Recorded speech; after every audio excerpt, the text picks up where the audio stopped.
அனைவருக்கும் வணக்கம். சென்ற பதிவினை பார்வையிட்ட நண்பர்களுக்கு பறையசின் சார்பாக நன்றியை தெரிவித்துக் கொள்கிறேன். இந்த காணொளியில் பறை இசை ஒரு தொன்மையான இசையாக இருந்தாலும் இந்த இசை மரணம் அடைந்த மனிதனுக்காக இசைக்கப்படுவது என்று பெயர் பெற்றுவிட்டது. பெயர் வாங்கினாலும் பரவாயில்லை, அர்த்தத்தோடு தான் பெயர் வாங்கியிருக்கிறது.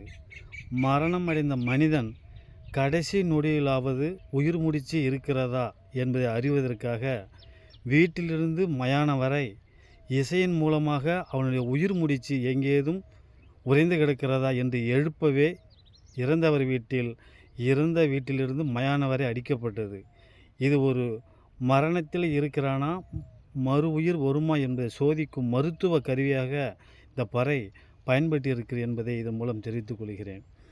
மேலும் சென்ற காணொளியில் 2 சொற்றொடர்களை அடித்து காட்டினேன்.